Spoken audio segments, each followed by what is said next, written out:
That was so much easier than I thought. Do you know how hard it is for me to stay quiet? Well, let me get a drink. What's going on, y'all? Hi. So we are back, and today's topic is building trust. And this is going to be a very interesting night. Because we probably are already like a couple drinks in, unfortunately. I am, at least. This is my first drink, so okay, cool. I'm not too It's just me then. My bad. Okay. Sorry, Wow, I had to pregame when I was doing my makeup. I was just like, I'm going to pluck at my eyebrows and I'm just going to see what happens. So they look good, though. I'm really excited about our TikTok. Our TikTok is blowing up. Kind of. I mean, not like blowing up. Blowing up is like millions of views in like seconds because like some people. Almost 500 views in less than a couple hours. Which was nice. Yeah. It's nice. It's pretty dope. Yeah. But I'm really excited to be here. Really excited to sit down and I'm excited to have you on my show. My beautiful wife. This is my show. My show. This is our show. Your show. It's mostly your show because you're the boss. I had the idea, and I'm the boss. Just know that I'm the boss. When it comes to our stream, though, he's the boss. She's the captain of the ship. I am the captain now. So, you picked building trust. Building trust today because I thought it would be a good topic to talk about. And we found a solution to our ADHD. We use the Chat GPT AI to help help us stay on some task. topics and stay on task. Because we go all over the place. Because not yesterday, but the last video that we did, we started with forgive and forget. Everywhere. Come on, we went everywhere with that last video. So we went into forgive and forget. We went into jealousy. We talked about the army. We talked about the army. We talked about our past. Yeah. We talked about we name dropped so many people. We promised not to. We name dropped 2 people. No, it was more than 2. No, it was just. Was it? Yeah, it was. Oh, we already name dropped them, so like I'm gonna say their name again. We name dropped 2 people. No, Tinker, Rissa, Mikkel, Rebecca. Oh, maybe we did drop. Yeah. Maybe we did. There was a lot that we name dropped. There was a few that we didn't. So we promised not to name drop anymore. There was one person that you didn't mention. I mean, we talked. We didn't talk too negative. You know, we were pretty positive. I know, we're always positive. Vibes. Yeah. The only one negative thing that you had to say about one person. See, we're already getting off topic. Do you see this? But the thing is that I just said he went like ape shit, and that was it. Yeah. But like I didn't say his name. But you know I'm friends with him on Facebook, right? So if he sees this, he's gonna be like, "That's me." I mean, the millions of people that we interact with, like throughout all these years, he is. But he doesn't know. I mean, how many people could have went, ape shit? Yeah, he probably knows. But hey, he knows. If you're watching this, we love you. We love everybody. And you know what? Just like the last video, we forgive. And forget. And then we bring it up. We're assholes. Yeah.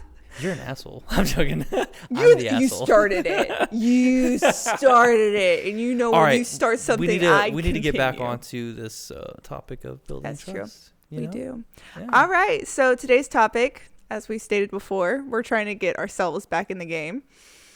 Building trust. So the first one, the first topic should be honesty.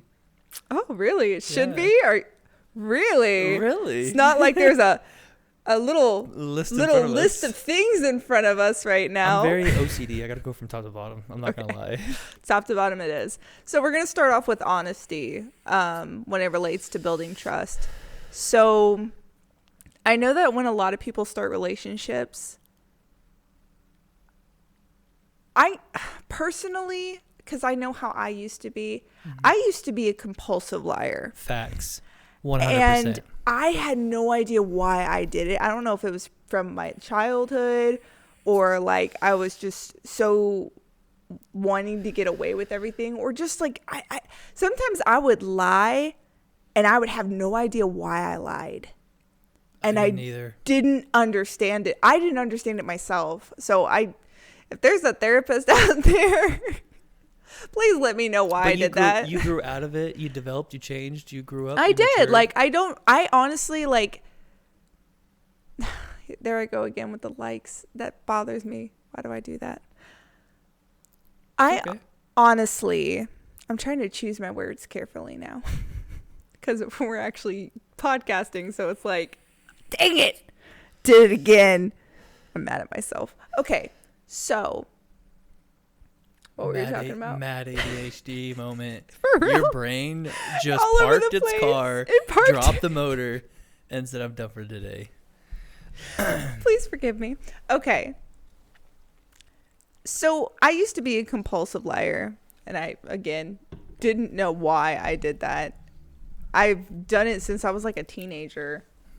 And then I met Thomas, and I would lie about like weird, it was like off the wall stuff. Like there was no need to lie.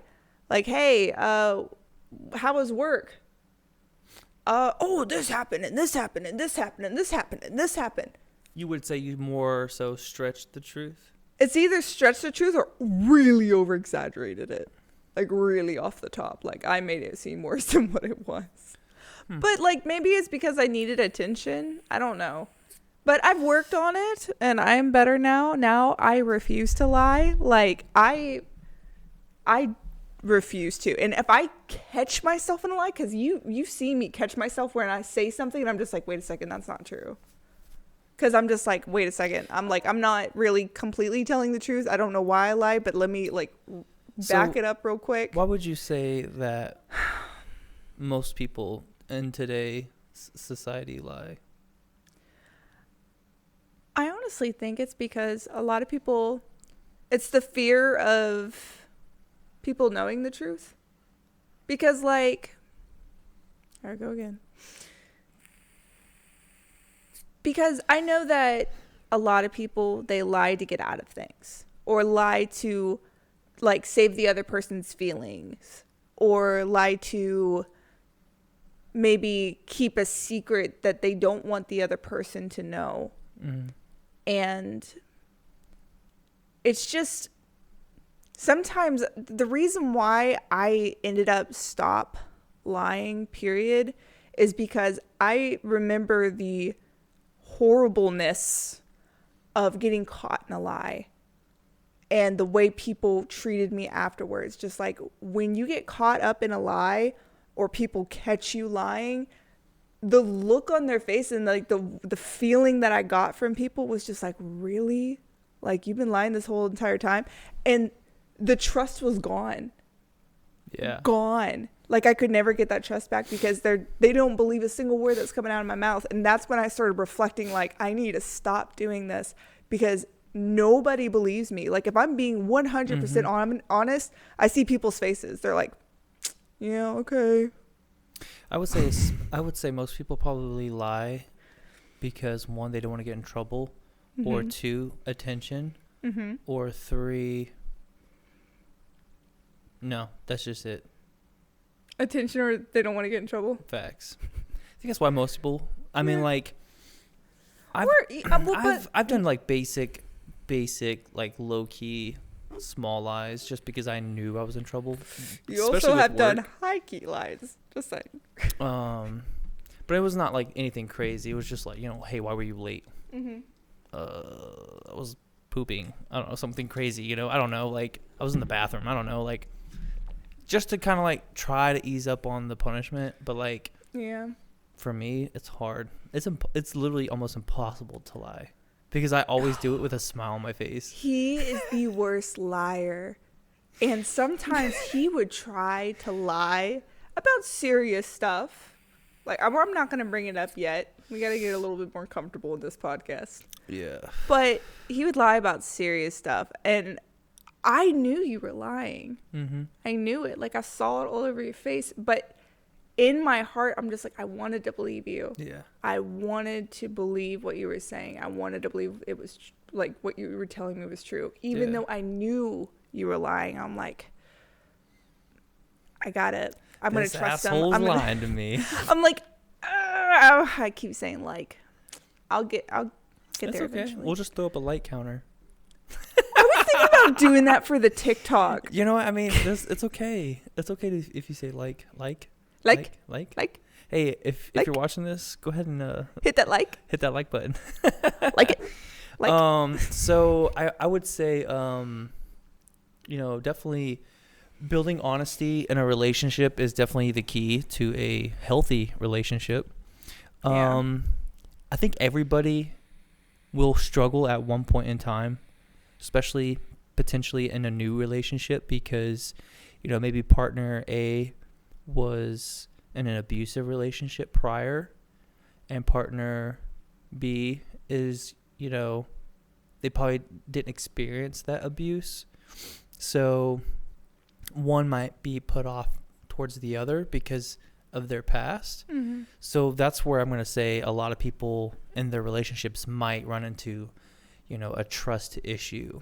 Now when it comes to couples where they've been together for a while and there was some form of hurt, so let's just say spouse catches their partner messaging or being flirtatious with someone else, and they confront them and say, hey, I don't like what you're doing. I think you should, kind of chill off of that, or hey, stop doing that. Mm-hmm. But that's not how it goes. It's more of the screaming match, like, I can't believe you. I've honestly texted another person and you're flirting with somebody else. Do you not love me anymore? Vapes are getting thrown at each other. Batteries getting yeeted. No, we are not. Stop it. Stop it. You keep bringing up people. I'm not bringing up people. I'm just bringing up. Guess what? If they watch this, they're going to know. They're going to know. You know how many people throw their vapes or throw their phones or throw food at our car? Who said anything about our car? Oh, a car. Well, but what I'm saying is, was it a Mustang? What I'm trying to say is that, people who are in these new relationships, they might face these difficulties, and I think you just gotta be patient, and also, sometimes, because I had a very interesting conversation at work about this, about the whole respect. We had an hour and a half conversation, maybe 2-hour conversation on respect, and building trust was a part of it. Yeah. So let's just say you're walking past someone and they say good morning to you. They gave you that respect to say good morning to you, so you'll say oh, good morning, But nothing's worse than you saying good morning to somebody and someone's like, fuck you. You whatever. Yeah. Or the silence, just complete silence as they walk past, bitch. But the saying is, trust or respect can't be given unless without trust earned. Mm-hmm. I think it was. Respect can't be given unless it's earned. Yeah. Yeah. And to earn it is to build trust with someone. Yeah. So some people will say trust is the same way. You can't trust someone unless it's earned. Mm-hmm. But I mean, but once you break it, it is so hard to gain it back. It isn't possible to get it back, because there's some people out there that just can't let it go. Forgive. Yes, from our last video. So I think when it comes to building trust, that also ties in with our last podcast that we did about forgiveness. Even though, let's just say y'all are, two couple are together and there is some form of trust issue, whether it was, due to the person's past experiences or whether it was during their relationship, forgiveness has to go into that to build the trust. Yeah. And to be in a successful and healthy relationship, you have to forgive. and you have to trust each other. Now, where do you think that line in the sand where it's past, I could never trust this person ever again? Honestly, when they do it more than once. Like, that's when you're just like, I'm done. Mm-hmm. 'Cause the first time, okay, I forgive you, I get it, and what you did hurt me, but I can move past it. So we're going to continue this relationship. But if that person were to go back and do it again, and again, it's just like, where's enough is enough? Yeah, like, you got caught doing what you did, and you then continue to do it. So obviously you do not care about how I feel or how the other person feels. Like, you have no compassion. So in my mind, that's like, the love is gone. You have no respect for me. And now I have no trust in you because you go off and do whatever, and you keep doing the thing that made me mad in the beginning or made me upset or hurt me. And then if you continue to, I feel like that's when it's like, there is no going back from that, because obviously you've gone too far with it. And we've already had this conversation, and you continue to do it. So you know it's wrong. We had a conversation of how it's wrong, and you still go out and do it. Just like, I know that some people have addictions though. Yeah. Like gambling or alcohol or drug addiction or porn. That's another one. Yeah. Just so y'all know, porn is destructive. It is. You may think, oh, I watch porn with my spouse. I mean, that's kudos to you guys. You do you. Y'all can do your kinks and everything. But it is very destructive. It can be, very much. I feel like we should dive into that topic just a little bit. Because that's a good, yeah. That's what that's what we're here. We got time. We have strong feelings about it. So, I'll say this. Okay, you go ahead. I'll go ahead. Go ahead. You go first. I'm a dude, and most dudes struggle with this. I struggle with pornography. Females too. Okay. Well, yeah, you're right. Yeah, females like it too. I'm not thinking straight. Yeah. Everybody struggles with it, I think, and once or twice, maybe multiple times in their life. I definitely struggled with it. I struggled with it for many years, actually. And I'm gonna say this: pornography numbed me. It numbed me to the point where it's just like,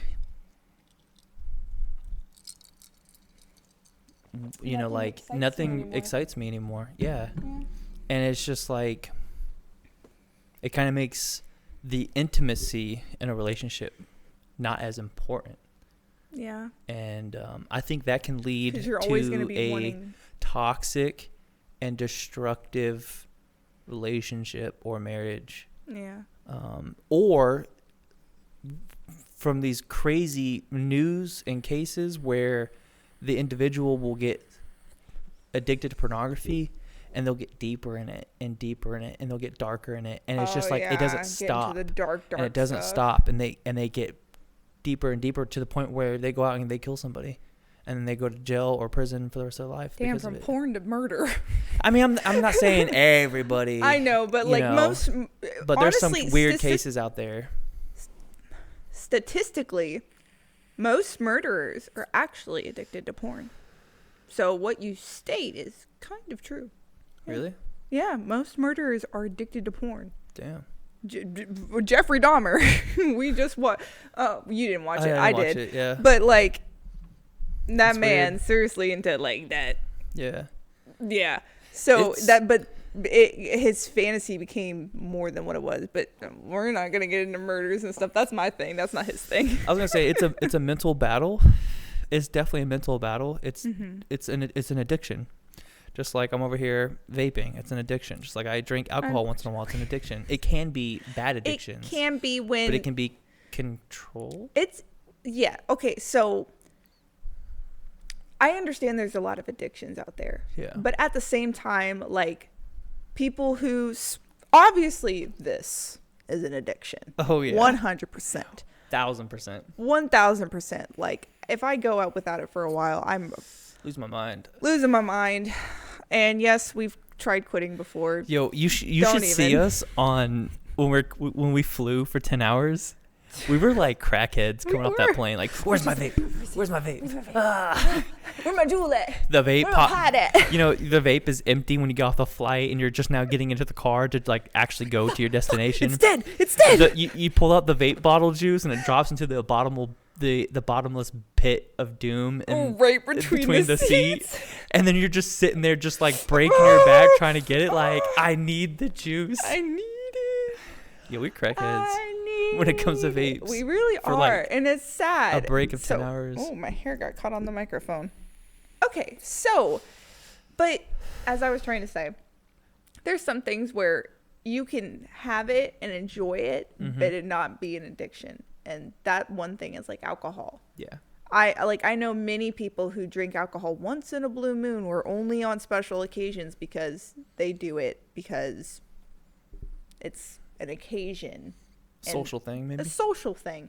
Or like people who smoke marijuana, they do it socially. Or people, some people actually smoke, like, I remember a few people telling me, like, I only smoke when I drink socially. Mm-hmm. Like, that is the only time they pick up a cigarette and smoke it. Yeah. Because for some reason it's like the social environment, and they're just like, yeah. And they do it, but they don't smoke regularly. So I don't know how y'all do it. You got some tips and tricks, let me know. But yeah, so there's some things that you can do socially and not be addicted to it, but when you need it every day and you feel like you can't go through the day without it, and you need it to function, that's an addiction. So back to porn. If you watch porn every once in a blue moon, yeah, it's okay, but it can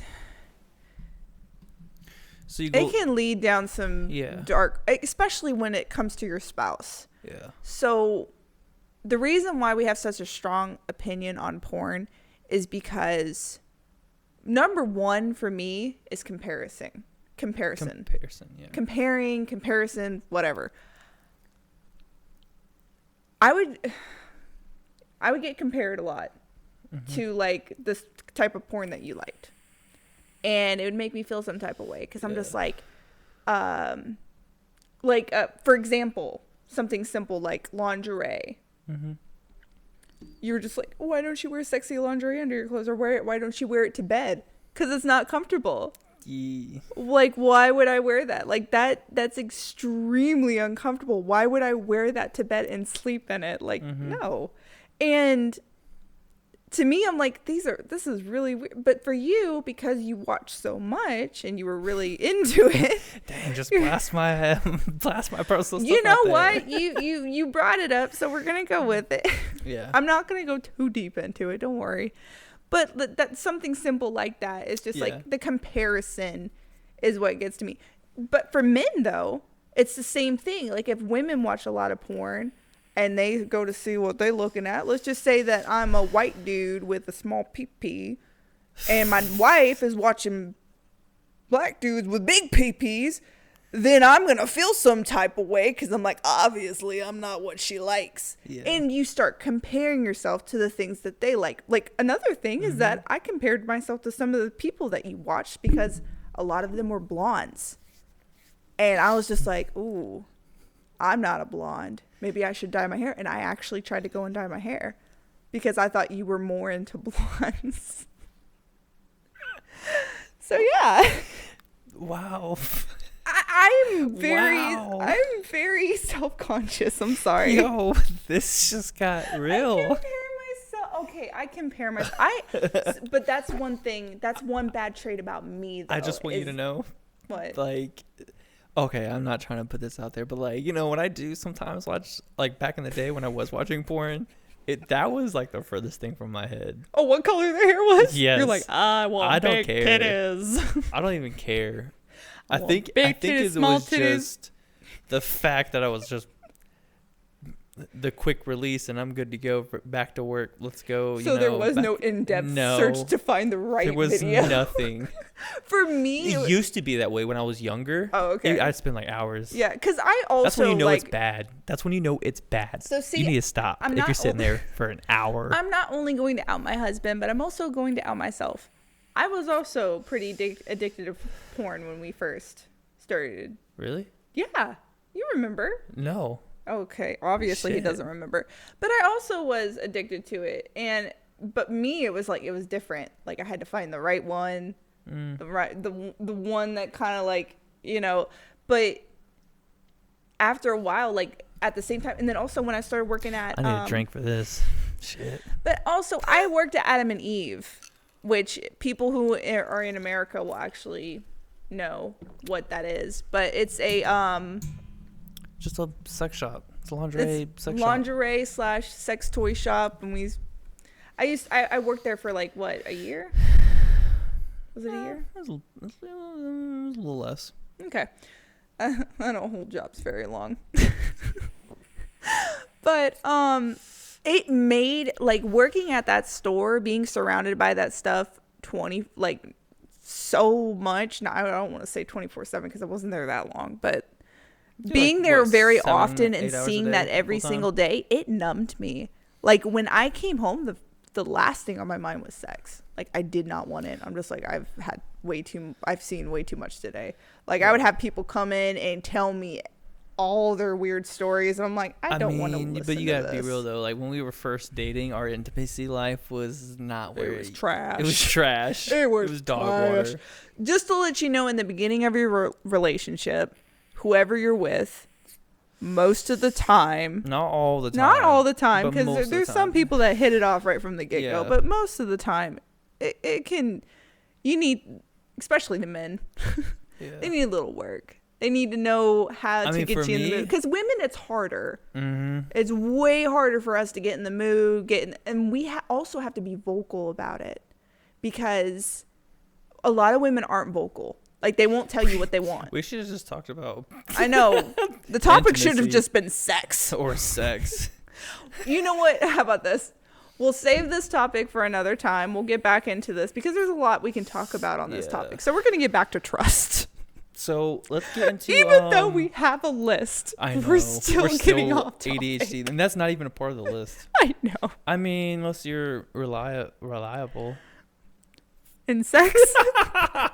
Reliable sex. Always there for me. Booty call. Yeah, so it's being like reliable. You burst into the room. I want sex. I got you, babe. Okay, I'm done. Start us off with the next, please. So let's just end that conversation with, in a relationship, intimacy. I'm not gonna call it sex. I want to call it intimacy. Being intimate with your partner, having sex with your partner, having sex with sexy sex. Sorry, having sexy time with your partner is important. All right, and it goes both ways. It definitely 100% goes both ways. Make sure you please your woman, and make sure. Well, no, we'll save that for the next. We'll save it for that. Yeah, we're gonna get into intimacy. See, I'd rather say sex because it's easier to say. So let's go into. Okay. Oh, can I say freaky deaky time? Yeah, sure. Yay, freaky deaky time. So we'll get into that later. I wanted to talk about reliability. Okay. And that next falls into trust. Yeah. And this goes for me because I wasn't very reliable in the beginning of our relationship. Oh yeah. When it comes to like following through with things that I would say, like, oh, hey, let's just for example, like, hey, let's go to the ice skating rink, just for example. Oh, and we would never and we would just not go. Yeah. I definitely struggled with that in the beginning of our relationship. And I think I've gotten better. Oh, yeah. Yeah. You definitely, like, I feel like the only people nowadays that you let down are, like, random people. You're just like, oh, like, for example, the movers. You're like, I'm going to, Do you guys yeah, but we were just, I was going to buy them. There was too much going on. Yeah, I was going to buy them like McDonald's, like Yeah. lunch, but then there was just so much going on with moving, and then You also didn't want to leave me home I didn't want to leave her with all those men walking around. So there's some things I can't follow through with because it's just busy with the work. But when it comes to your family, like nowadays, you always follow through. 100%. Like there's times where we couldn't do something, but it was because we mutually agreed, like, hey, we should probably wait on that because we don't really have the funds to go do all that. Yeah. And we mutually agreed on that. Yeah. But at the same time, it's not like we're telling our children, like, hey, we're going to go do this. Be excited. And then we just don't do it. And then just don't do it, because that's when it starts messing with the kids. And that's what I catch you doing a lot with Iris. So like this is what I recommend as a parent. Don't promise your kids nothing. Don't promise them unless anything. You can fall through with it. Especially I make that mistake sometimes. Especially your spouse. So you should, if you know for 100% fact it is set in stone and you can do it and say it. If that's what you want to do. But if, like, let's just say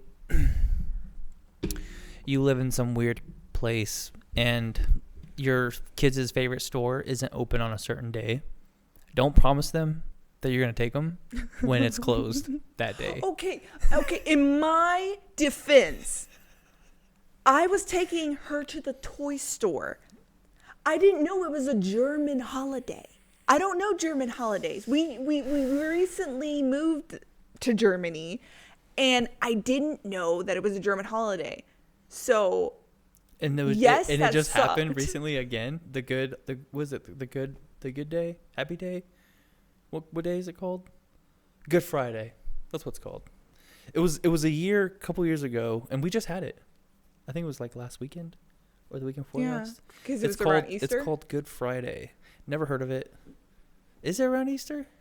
Yeah, it is around Easter. Yeah, I guess. They call it, maybe it was a different day, but they call it like some weird day. And it's just like, obviously it's not an American holiday. So like sometimes it's hard to keep track of Germany, other cultures. Yeah. In Germany on holidays, they take it very, very seriously. Because a lot of their holidays are religious related, but like Catholic religious related. So when in Germany, whenever there's like a certain holiday, especially a religious holiday, everything's closed. Super serious. They take it so seriously. They're Which, like, I mean, it's not a bad thing if you. No, I respect it. I honestly do, because like the worst thing that I've seen, like especially in America, is like on Christmas. The one thing that actually bothered me deep down in my soul is one Christmas tradition that my mom loved to do was to go to the movies. Later, like right after we were done opening presents and everything, we would go do a matinee and go see a movie. Do that anymore. And it bothered me because, like, I remember, like, as I got older and I understood a little bit more, going in and seeing those people working on Christmas Day bothered me. I'm like, that it kind of hurt my soul a little bit. There's some people that celebrate. So, like, for my job, you know, sometimes I have to work on Christmas, but like, there's some places that they'll say, hey, you have to work on this holiday. They'll just move their days off a little bit, you know, a couple days. Does it really matter if you celebrate that on that day? See, the way I was raised, it does, because of my mom.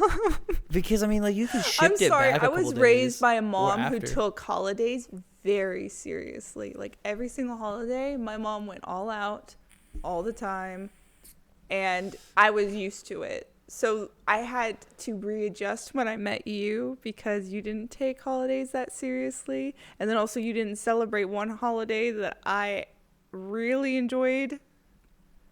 Was that Mother's Day? Okay, first of all, you forgot fucking Mother's. Okay, I'm a little salty about that. Shut the fuck up. You cannot use ADHD as an excuse every time like Iris. So I got really salty one year because he forgot Mother's Day, and it was my very first Mother's Day. And he made sure that he wished his mom happy Mother's Day. He wished my mom happy Mother's Day. And he was wishing all of these beautiful mothers happy Mother's Day. And I'm like, bitch, did I not just birth your child? Yeah. Can I get a happy Mother's Day? I'll give you that one. And it made me I was really pretty shitty sad. for that. But no. no. I'm going to back up a little bit. At the same time, I overreacted. Hella overreacted. Because I took that way too seriously. And it was as simple as, hey, babe, I'm a mother too now. You want to wish me a happy Mother's Day? Or can we maybe go out somewhere because, you know, I want to feel special today? It was easy as saying something like that. But no, I wanted to sit in my sorrow. You murdered me. I murdered you with my eyes. In words. In words, yeah. But it's okay. I love you. And I've grown. I'm better now. I mean, shoot. We're human. We make mistakes. Yeah. But, we were talking about reliability. yeah, so. Let's get back on that. Yeah. I would definitely say it's very important to be, reliable to your partner. What would you consider reliable? I mean, kind of like in a relationship. I mean, it kind of falls into trust. Well, of course, it falls into trust. That's what we're talking about. The best example I can give is like if I tell you, you know, hey, I want to take you to the beach. You know, you keep talking. Okay, I don't know. I don't mean to cut you examples. Off.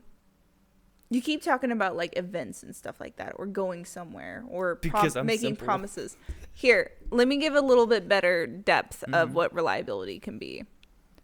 I know that I can always count on you. Look at me, not at the screen. Oh, I didn't read the whole thing. Yeah, there you go.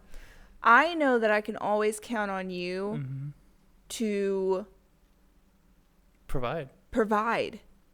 Yeah. Literally, I can always count on you to take care of bills. I can always count on you to do our taxes. I can always count on you to make sure we have a roof over our heads, food on the table. Like, I know that you are that reliable as to where I know that you will provide for us. And then for me, you know that when you leave to go to work, you know for a fact that I will take care of our children. I will make sure that they are safe. I will make sure that I change their diapers and take care of them and give them something to eat. Dinner's on the table.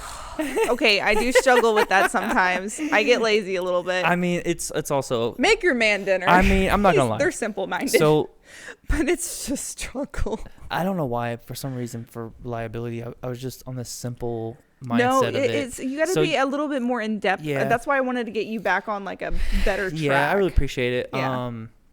So sometimes I fail for being reliable. So like, for example, a simple task like, you know, hey honey, can you take out the trash? I knew you were going to say that. And my ass does not, because I'm just my ass forgets to make dinner. I'm just so like thinking about work, getting ready for work, you know, and sometimes it's 5 a.m. and I'm too busy making coffee, making breakfast, you know, getting my clothes together, shave, shower, and whatnot. And the whole taking the trash out at our last place, because it was kind of hidden. It was out of the way. In that one room that really you just don't really need to go to it. Yeah. It's just out of sight, out of mind. Mm-hmm. And, but that ties in with your ADHD, though. Yeah. I would say I think I'm pretty reliable when it comes to like making sure shit gets done, bills get paid. That's what really helped our relationship, is because like one thing my mother, because I'm relating to the last video where I said my mom was really worried at first about you, and that's why they were a little standoffish, is because I couldn't keep a job. I'm not gonna lie. I could not keep a job. Yeah, so they were worried that you wouldn't be reliable. You wouldn't be somebody that could take care of me. And then also when I got pregnant with our child, they were just like, can he even keep a job? Can they make sure that he can provide for the baby? Like being reliable is crucial. Yeah. Crucial to a relationship, because you need to be able to rely on the person. You really need to be like financially stable too. Because like there's a lot of people out there that will be like consistently job hopping. Yeah. And I see it because that's kind of like how I was when I was younger. I need a drink because Go ahead. I'll talk. So it's okay. So it's okay when you're young. It really is, because when we're young, we're trying to find ourselves. But eventually, like, especially if you were expecting a child, I'm sorry if you get somebody pregnant at 20, you gotta start getting your shit together. As soon as a kid comes into the picture, that's when shit hits the fan. Shit hits the fan, and you gotta get your shit together. You have to, because now it's no longer about you and the person that you love. Now it's the person that you love and your baby. Yeah. And you gotta take care of your kids. Like, they're important.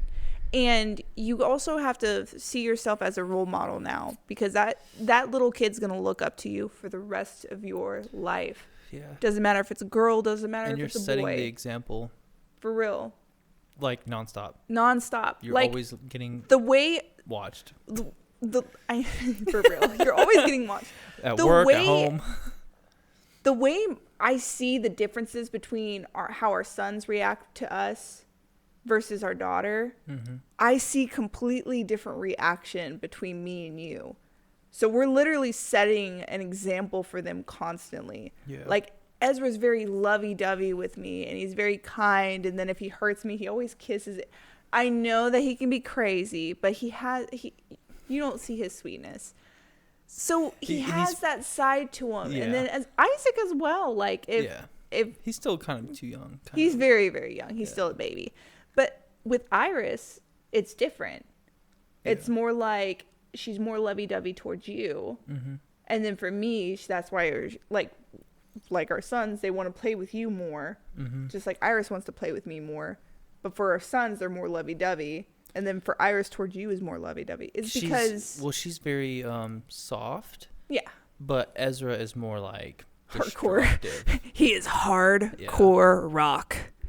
That boy's gonna be a rock star. But kind of revert back to the whole more a football player. I don't know. To kind of go back to the old reliability thing. Yeah.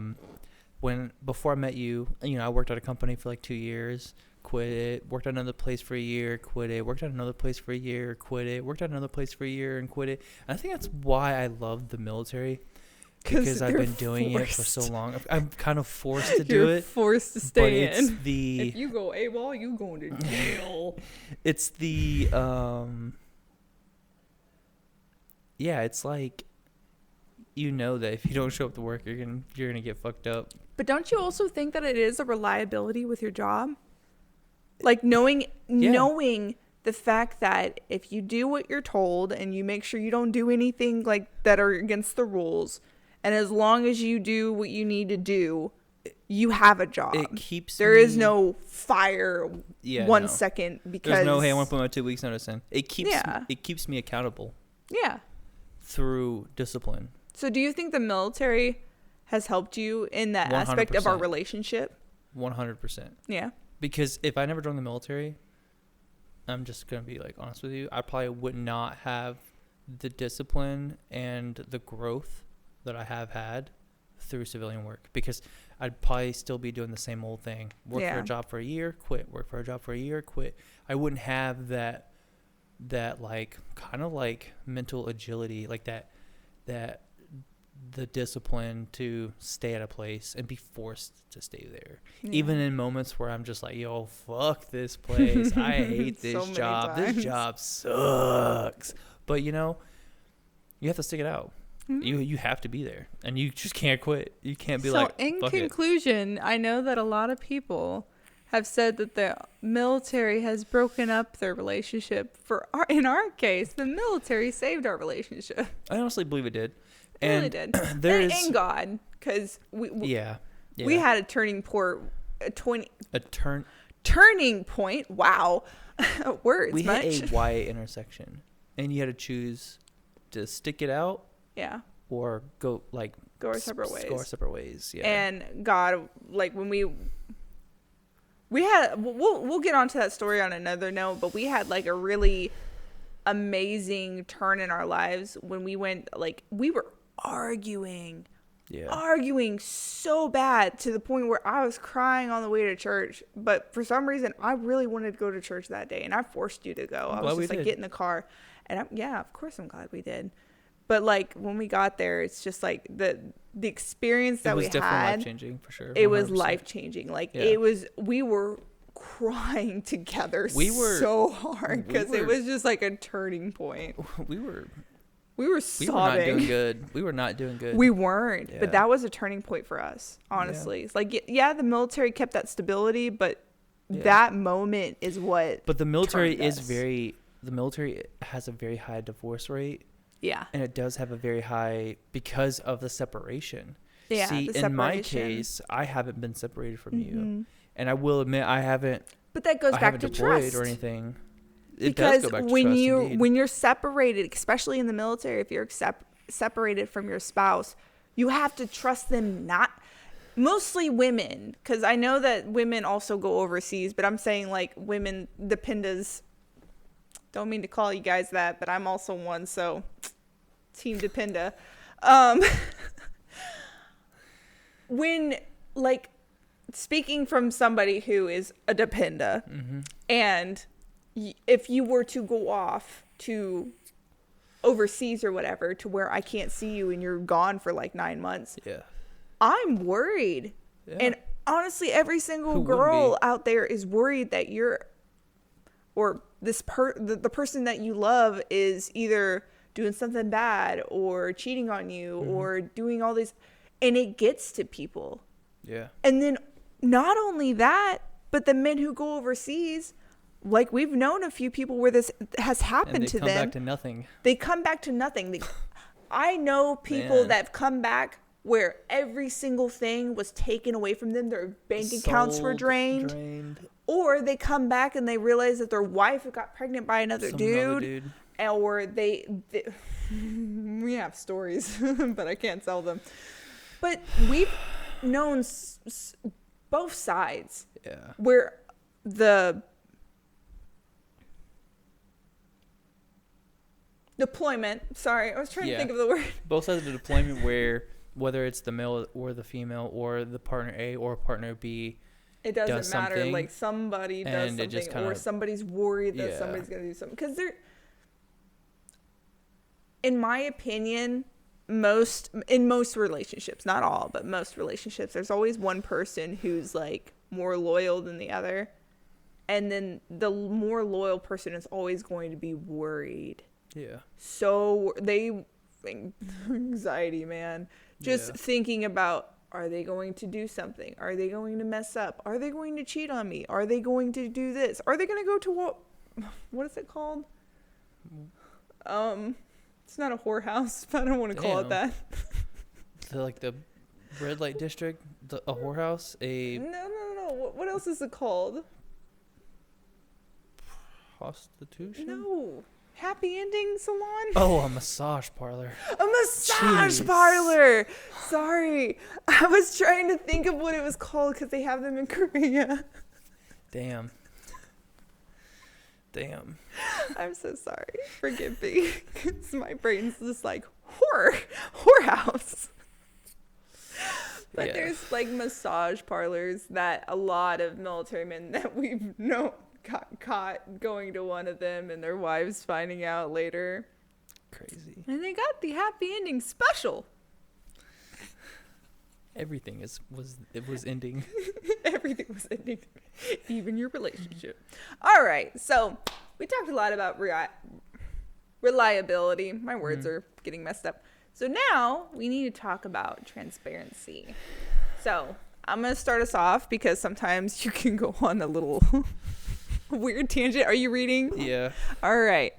Transparency is when you are completely open with somebody, and that is what we have done. Oh, this is gonna be good. Oh yeah, we're getting into it now. This is gonna be good. I actually want to start this off. You know what? Go ahead. Where I want to start this off with? Cell phones. Let's go. Okay, real quick. Okay. I just want to add a little something. The amount of times when we first started dating. Okay, when we first started dating, no, we were... No. When they already know. We had issues. When we first started dating, we had issues. We definitely had issues. This is why we made the podcast. I love this. We had a lot of issues. This is the best. This is my most favorite conversation. All right. So. I'm just so pumped. I'm sorry. So when we first started dating, the one thing that I would ask, just because I was curious, it wasn't that I'm just like, he's cheating. I would just ask, who you texting, babe? Because I was just curious. But literally his response is what made me, it was a defensive response where I'm just like, is he cheating on me? Is he talking to another girl? Because you'd be like, nothing, babe, it's none of your business. Nothing. Like nobody. Yeah. Like, it was always a defensive response to where I'm like, who are you texting? Come to find out, it was your fucking mom. Yeah. Like, why couldn't you just say, it's just my mom, babe? So... What? So let's get into this. Go So ahead. if you are in a relationship... I was trying to swallow, and I couldn't. I think you were about to make a spit take, and that would have been bad on this guy. If you are in a relationship and you can't give your phone to your partner, you hiding something. So here's the thing. Trust needs to be earned. And you can see it now? When your partner asks, hey, can I see your cell phone? If you can hand that phone over, doubt-free, no worry in the world, be like, yeah, sure. If you can just hand it over and be like, yeah, here, go ahead, look through it, then you're in a good relationship. Hold on. Wait, hold on. I'm not finished. No. Go ahead. No. Go ahead. Unless you have a man like a smart one who knows how to hide folders. I mean, okay, so you can't trust anybody. Yeah, you're not wrong. I'm not gonna lie. All right, thank you. But what I'm trying to say is, if you can, this goes into personal accountability.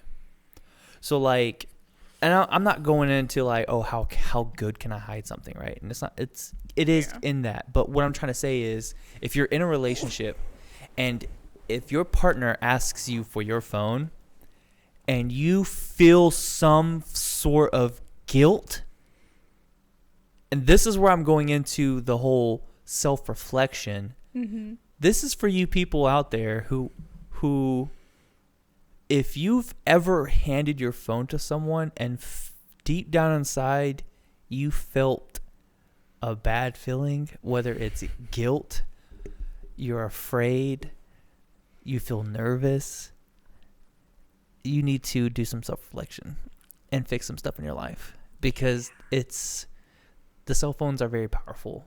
They're very powerful. And that should just go ahead and let you know that you're hiding something. Mm-hmm. If you can freely hand over your phone to your spouse with no issues, no worries, no doubt, no stress, no nervous, no like, oh, what's she going to pull up? Like, what's she going to look at? You know, you're in a good relationship. Look at my search history. That's a how can I put it?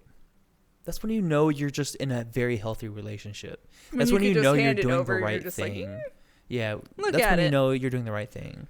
But if you're doing the whole handing the phone over, like, look at it, whatever, I hide my stuff, like, you're already wrong. Yeah. You're already wrong. And you know you're doing the wrong thing. And you're now in a toxic relationship. I mean, what do you expect? You know, whatever you put in is what you're going to get in return, whether you hide it or not. Your dirt's gonna get caught. You're gonna get caught. Your dirt's gonna come and find you. So what I'm trying to say is that the cell phone is very powerful in today's society. Everybody's got one, and I've worked in the phone industry for many, many, many, many years. And I can tell you this. By the way, get rid of your photos before you hand it over to a phone person. They can see your photos. So, okay, the whole ADHD thing, we're going to switch topics to that because I want to talk about it. So, ahead. I'm not name blasting. And, don't name blast. So, Be careful who you hand your phone to, too. Mm-hmm. So, like, yes, you can have personal photos, intimate photos of your spouse, but just be careful who has access to it, because I knew an individual working in a phone store, and they did get caught after a couple of years of doing it. I didn't know. I wasn't tracking, but there's this machine that we used to run. We'd connect the new phone to the old phone. Connect the old phone to the new phone through this machine. It was called a Cellbrite machine. And it would transfer your... Now, I was working in the store right when smartphones were kind of like coming to the thing. Yeah. The iPhone 5 has not dropped. That's how long ago I worked in a phone store. Yes, I'm old. You old. I know. And did you know the iPhone 5 was released 10 years ago? Okay, so... I was selling phones before the iPhone 5, and there was this machine that we used at that time called the Cellbrite machine. I'm pretty sure it's still around. It's just smarter, like an iPad or something. So I had a pink one. Yeah, I had a Razor. It was so cute. I remember. I only had a Razor because some lady traded in for one of the new smartphones that were coming out. Popular. They were very popular. They were so popular. They were using them in movies too. All right, go on. I'm sorry. So for years, he would connect the phone to the Cellbrite machine. The machine would then copy all the contacts, the text messages, the not the apps, because they weren't really a thing. Well, they were a thing, but they just weren't there yet. They weren't very popular at the time. So it would just grab your photos. Don't judge my socks. It would grab your photos, your texts, your contacts, and those were like the main things that people would just want. I just want my conversations. I just want my contacts, and I just want my pictures and videos. But pictures were a big thing. Pictures were definitely a big thing because people love taking pictures. Whatever you do, make sure you get my pictures. And then pictures and contacts were like the main thing. Like, hey, make sure that's saved to my new phone. Yeah. So the Cellbrite machine would connect to the computer, and it had it kind of like had two options. One option, well, it had three. One option was it would transfer all the data to your computer hard drive. The other option was it would transfer all your stuff to like one of those little SD cards because they were coming out. And then the third option was it would directly transfer from the Cellbrite machine to the new phone. Well, this person, I don't want to name drop this person. Don't name drop. We're so not name dropping. Would, for years, he would connect it. He had one of those portable hard drives that he would carry around with him in his book bag. And he would plug it into the computer at work, and he would transfer their data from the Cellbrite machine to the computer and then repeat the process from the old phone to the new phone. Mm-hmm. So he would filter out. He was like making copies of thousands and thousands and thousands and thousands of people's contacts, text messages, and photos and videos. So this went on for probably like 2 years. Yo. Most of the time I was there, I would say maybe like a year and a half. One day he got lazy, and this is when smartphones were now becoming more. This is when at the end of the 2 years, the iPhone 5 drops, apps were blowing up.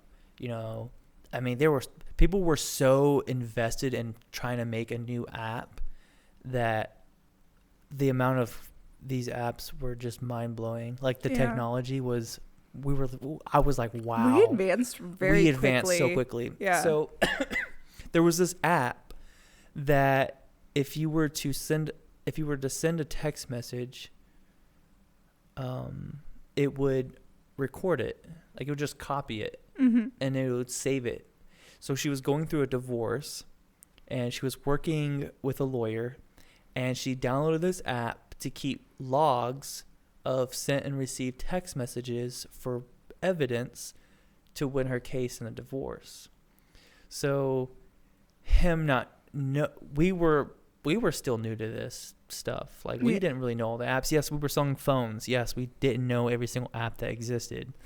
But he got lazy, and he didn't want. She was in a hurry. Like she was trying to rush him. And he couldn't have enough time to plug it into the machine, copy it to the computer or his hard drive, and then go out, copy it again to her new phone because she had so much. He went through her old phone as he was going through her new phone, and he sent the old pictures from her old phone to his personal phone. And then he deleted the sent messages and then transferred it to her new phone and then said, hey, have a good day.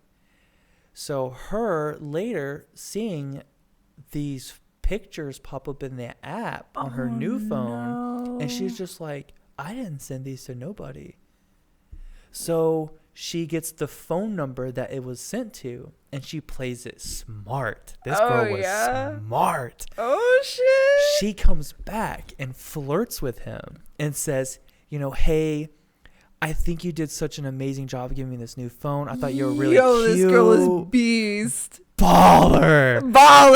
Comes back, says, you're really cute. I really appreciate you helping me out. I'm going through this divorce, and it's just so stressful. And she was like, would you want to go out on a date? Laid him. And he was like, yeah, I would love to. So she was like, give me your number. He writes his number down. No. Yes. Oh, my God. He writes his number down. She steps outside, does not leave, calls corporate. No.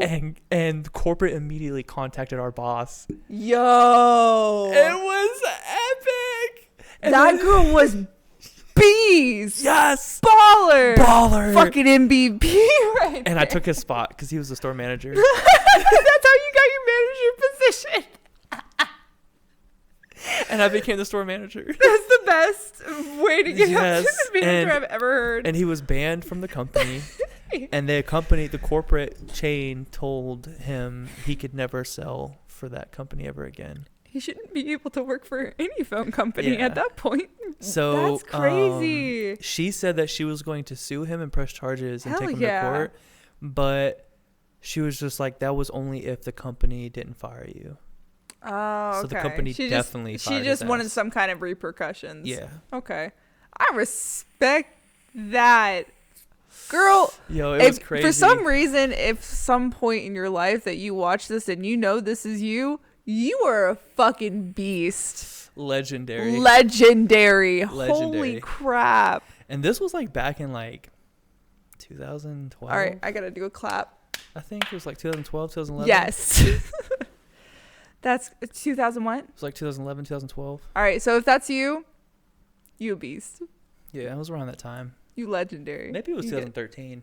It was definitely not. It was past around that 2013. time. It was definitely not past 2013. Yeah. If that event happened and I was there for like a year and a half, it had to have been like towards like the end of 2012 or towards the end of 2013. Okay. But, back to the topic. But anyways, so yeah, phones. But anyways, so we were talking about transparency, and that's why we got into phones. I feel like we should move on from phones now because we talked a lot about that. What other aspects of transparency do you see in relationships?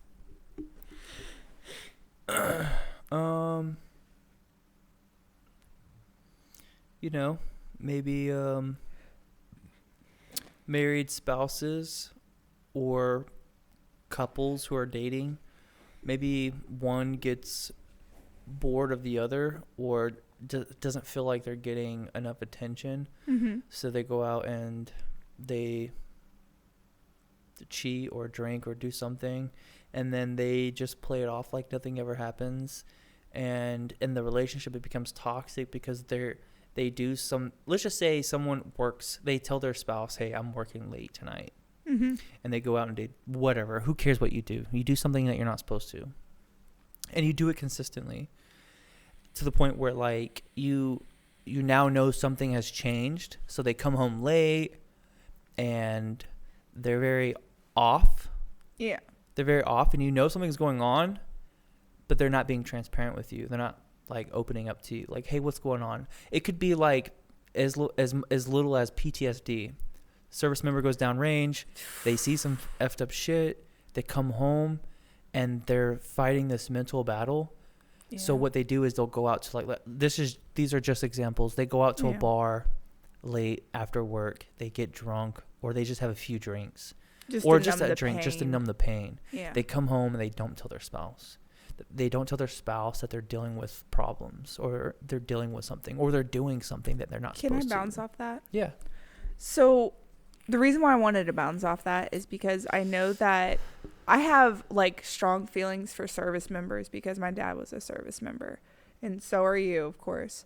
But my parents got divorced, and I didn't really like notice until my father opened up to me later in his life about how PTSD was really hard on him. Mm-hmm. And you got to think that some service members, most service members, especially the ones that go down to overseas and they see some stuff, I know that it's a manly thing.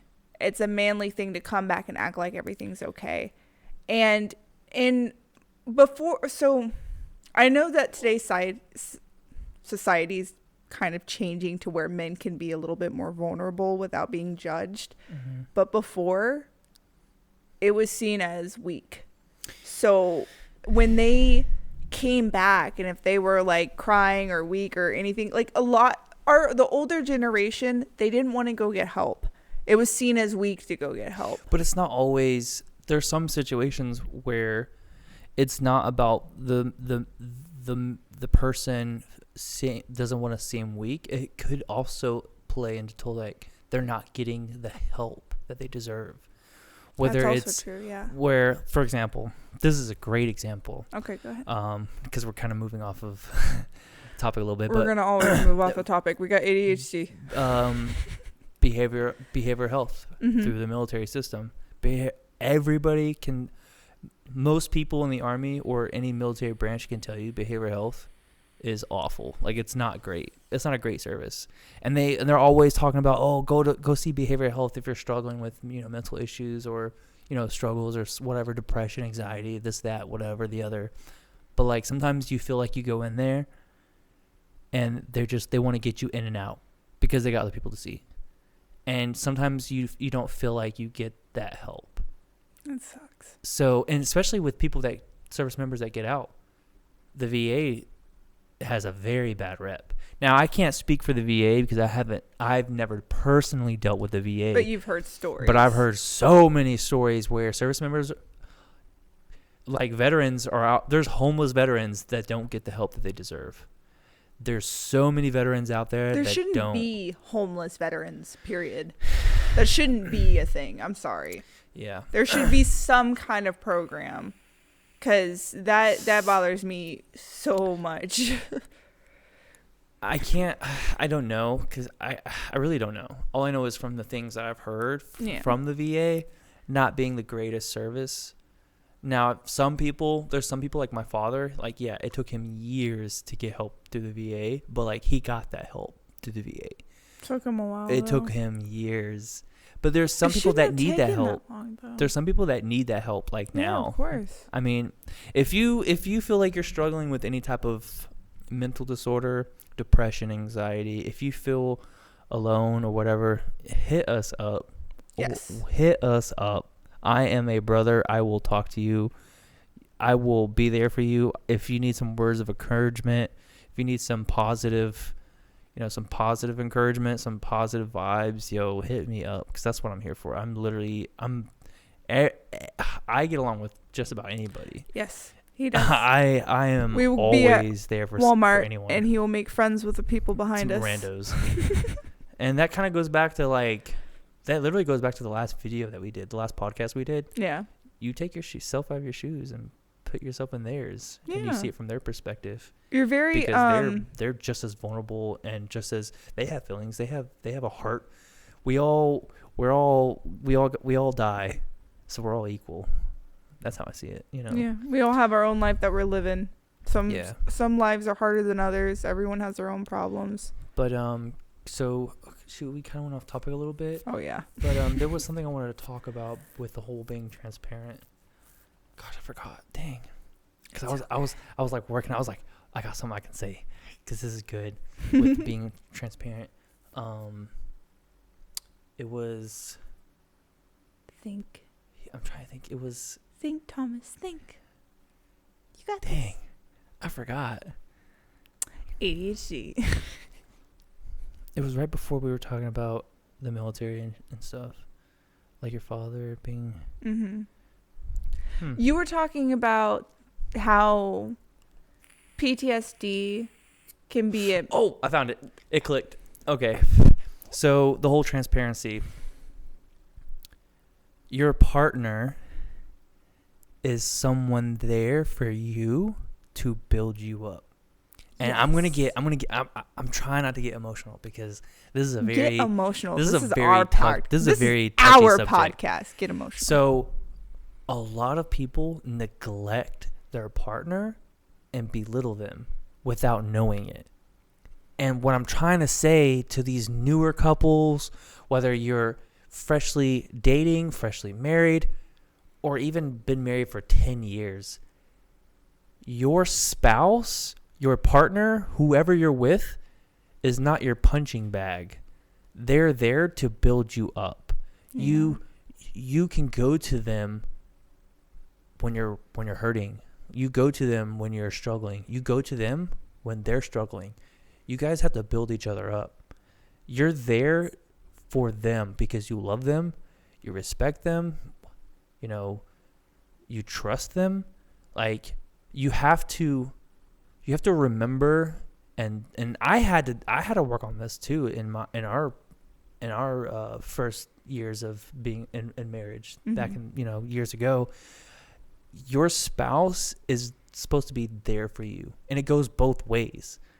They're there to build you up, and if they're there to build you up, you be there for them to build them up when they're going through rough times, or when you're going through rough times. Y'all are kind of like there to support each other. Yeah. And that's another thing that kind of ties in with being reliable, mm-hmm. as well as being transparent, as well mm-hmm. as being trusting. Like, you trust in your partner to be there when you need them, and be there for them when they need you. When you're going through some hard times, I try my best to be that, that shoulder and those positive words of encouragement for you, mm-hmm. as well as when I'm going through, like, work gets hard, gets stressful, you're there for me when I need to, like, vent, or when I just need someone to hug, or tell me, hey, breathe, it's okay.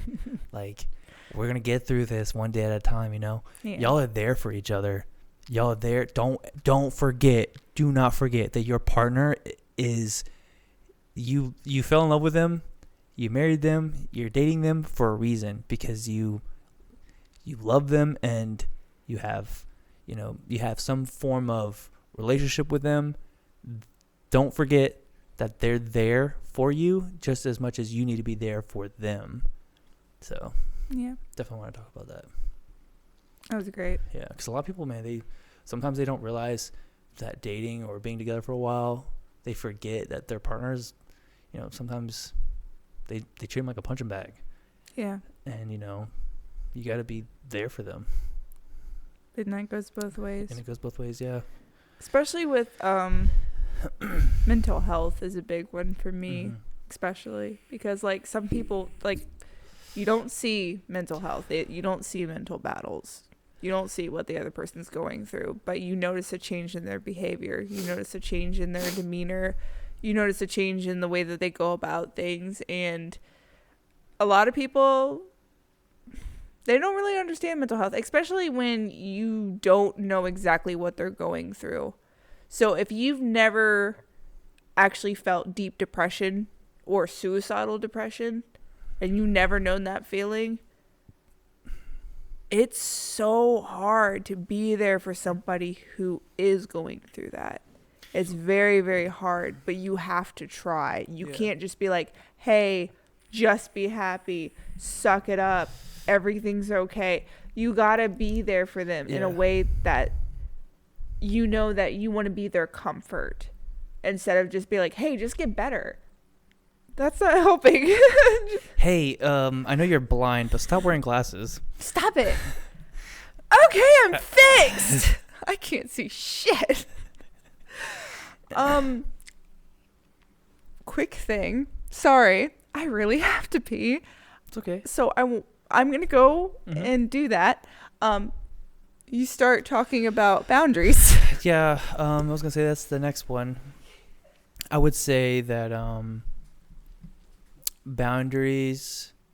Well, shoot, I'm just going to wait until you get back. No, because I feel like, I want to get your input on boundaries when it comes to like having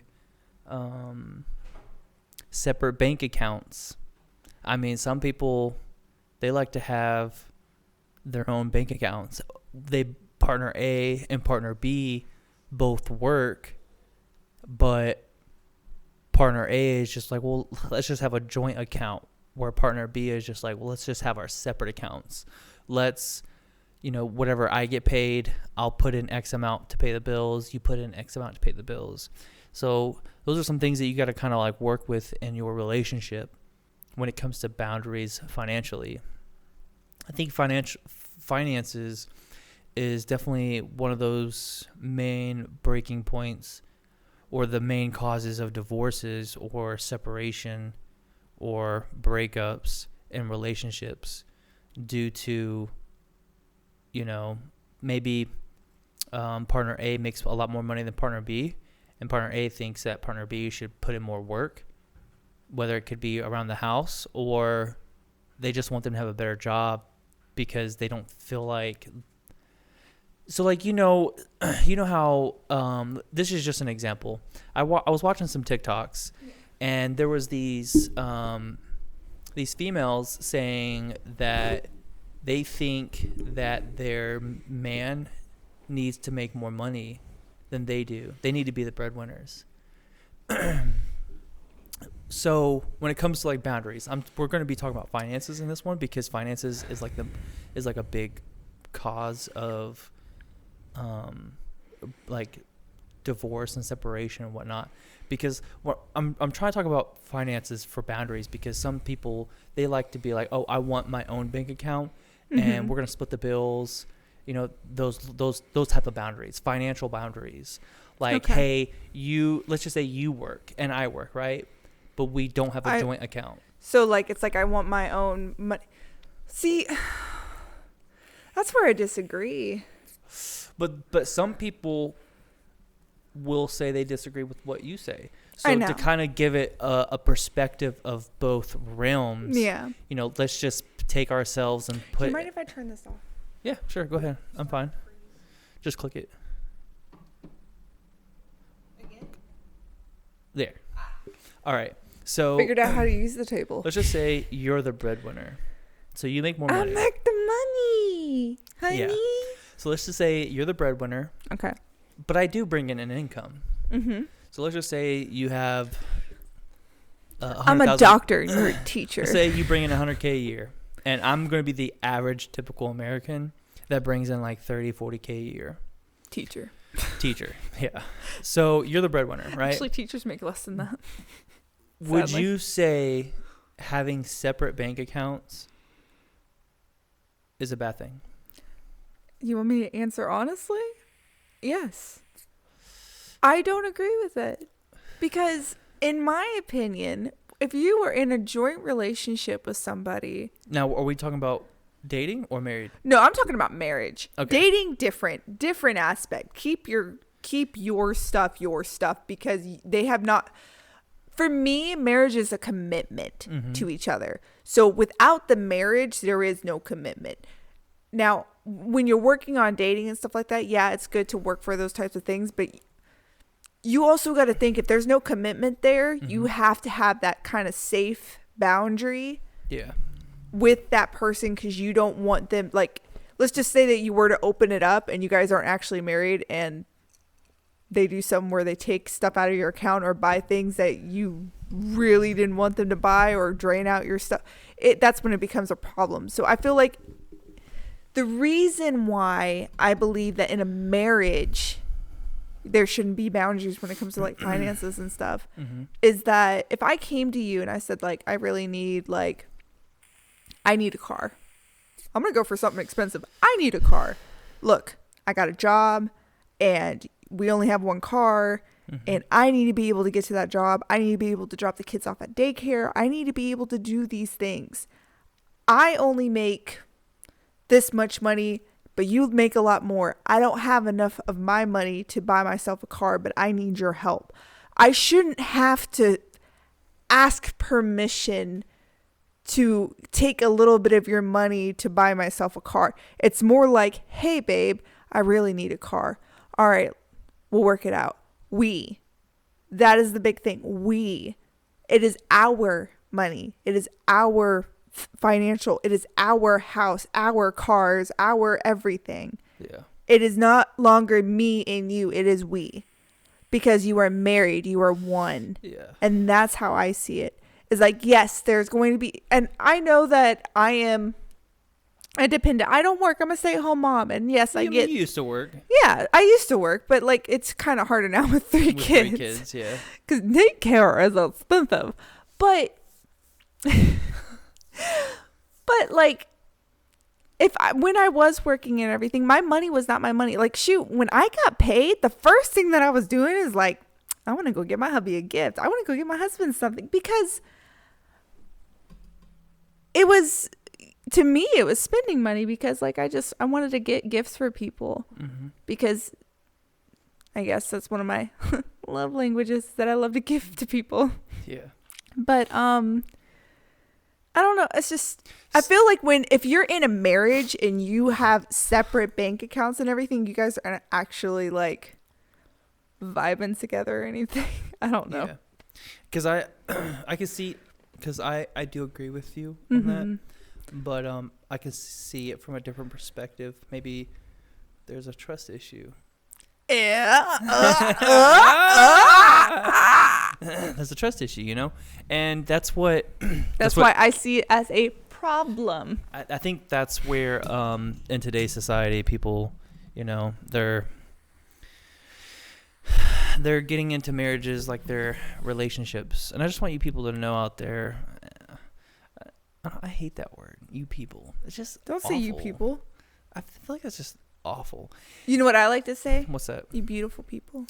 So listen, you beautiful people. you listen here, you beautiful people. Yeah, we're talking about you. I know this may seem old school or classic, but my parents, they've been married for 34 years. Oh yeah, your parents are old school. And I do look up to my parents because I love them.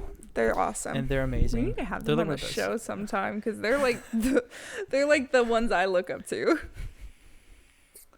But I see dating is your practice for marriage. So obviously I would say don't be sharing accounts when you're dating, because that's those stages of getting to know your partner. I've known a few people that made that decision, and it didn't end very well. Yeah. I would say definitely in marriage, it's just like being respectful. So like, you know how you have to go through that whole maturing phase. You have to start including your spouse. That means the whole going out with your boys or your wife going out with the girls.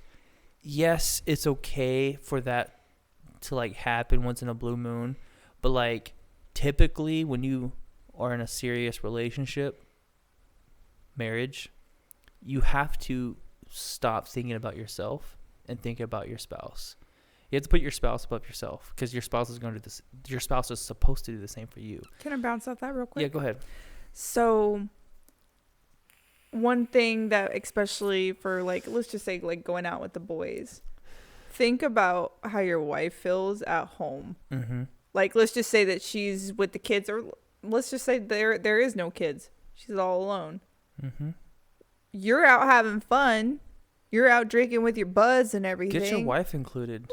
What's your wife doing? Your wife doing nothing. She's all alone or Take watching your wife the kids. out with the boys. Take your wife out with the boys. Take your and if you don't husband out with trust the your girls. friends to be around your wife, then you need to choose different friends. You got some now that goes back to that goes into a whole new that subject. goes You back know that. to transparency. Transparency. That goes No, back that to goes into trusting your buddy. Yeah, it goes into trust. It goes into a lot of things. Like, if you know that you can't hang out with your boys with your wife, or you can't hang out with your girls with your husband, you need to do some self-reflection. You need to choose different friends, baby girl or baby boy. But you know, again, when you get married, Like, it's we. Yeah, it's not I anymore. It is we now. It's it is me. no longer I. It is no longer me. It is we. we. Take that me and turn it upside down. We. Whenever somebody is just like, hey, bro, I'll come to my birthday party and everything, but like, all right, well, it's going to be me and the kids. Yeah. Okay, are we all invited? I mean, that's what most people do. Like, they'll say, like, hey, Thomas, you want to go out with us? I'm like, do we want to go out with you? Let me ask the family. Yeah. Because there is no I. There's we you anymore. It's we all the time because, like, yes, you can have your own personal stuff. Like, yeah. I don't keep him from going out with his friends. Like, if you really wanted to go, let's just say that, I choose not to, though. But because, yeah, like, so that's the thing is that you got to the point where but that's also because you had maturity. Yeah. So, Isaac. Is that one of the kids? That's Isaac? Yeah. Okay. So, I'm going to have to go deal with that. Yeah. But maybe we can end it because we've already been here for an hour and a half. Well, shoot. And we barely got through the list. What we'll do is Part 2. Yeah. Of trust because we barely got through the list, and now our baby is downstairs barely even crying. Scraped boundaries, and we still got like so many more key points. We got so many. So we're gonna make a part 2 to this video. Yeah, I'm excited too. For part 2. So Let's you do guys. part 2 tomorrow. Oh my gosh, yes. Okay, cool. Let's do it. We're gonna do part 2 tomorrow. And tonight we're gonna watch anime after we take care of the baby. Yes. And you guys are awesome. Thank you so very much for joining us. If you have any comments, questions, concerns, maybe you're dealing with the some amount issues. of likes. If you've actually counted the amount of likes that I have said during this video, please leave it in the comment below. Yes. Don't forget to like, subscribe. You guys are awesome. We love you. There was another like right there. Thank you. You guys are cool. Bye. Appreciate you joining this channel. Ha ha ha.